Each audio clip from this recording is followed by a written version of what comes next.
Hi guys, Dr. Mel. We're busy with physics and we had a look at sound in terms of the Doppler effect. We're going to have a look at light now. Both of them having Doppler effect, which is change in frequencies. So let's just remind ourselves that the frequency will change if sound moved towards or away. And that happens exactly the same with light. And we can perceive it as different colors of light.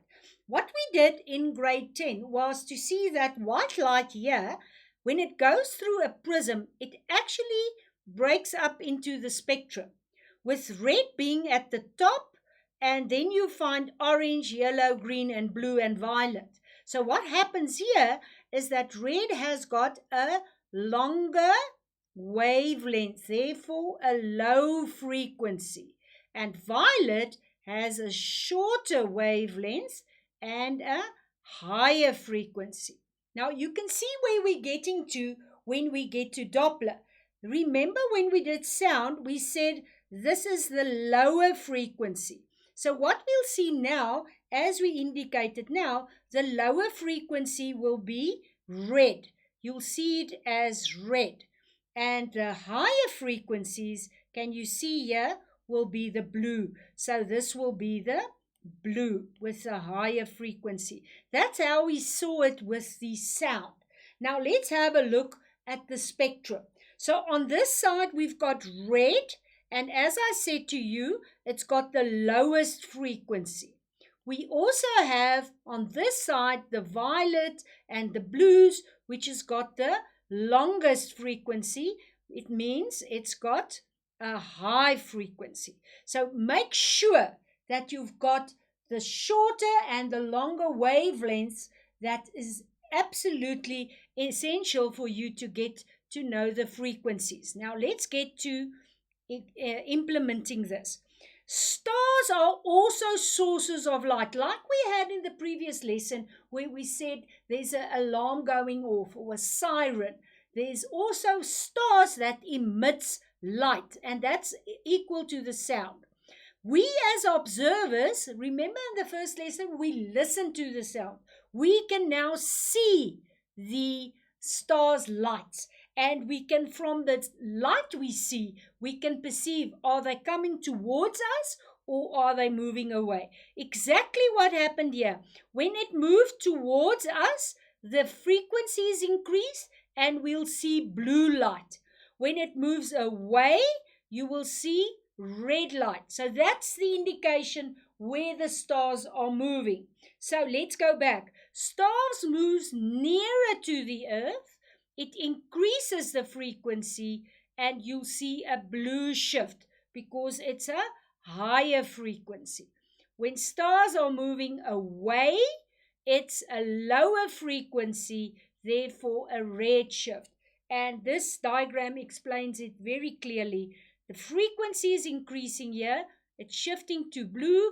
The frequency is lower, it's shifting to red. Now what do we see here? We see a star moving away from Earth. Can you see? I'll perceive it as a red color. And when it's moving towards the Earth, you'll perceive it as a blue shift. So, a very nice way of looking at it. Can you see here? The longer wavelength is the, can you see there? The lower frequency, red. And the higher frequency, blue. I think it's very obvious that you can see then this one is moving towards and this one is moving away. Right, how will they ask this? A study of spectral lines obtained from various stars can provide valuable information about the movement of stars. The two diagrams below, and they are giving me, can you see here a diagram? Represents different spectral lines. In diagram 1, it represents a spectrum of an element in a laboratory. So it's on Earth. Now have a look at this. Can you see here? I've got blue there and I've got these stripes there. So there's my red and there's my blue. Diagram 2 represents the spectrum of the same element from a distant star. So let's have a look. the same element in a distant star. And can you see that specific line there is now there? And can you see this line here is now there, as well as this one, which is there? And we indicate this is a shift to the blue side. Now the question, is the star moving towards or away from Earth? And explain your answer by referring to the shifts in the spectral lines. Now, interesting, we can see it shifting to blue. When it's shifting to blue, we know it's an increase in frequency. And if it's an increase in frequency, we know the observer or the listener is seeing a blue light, so the source is coming towards the listener. So your answer will be the frequency of the light will be exactly blue, and it's moving towards. Right.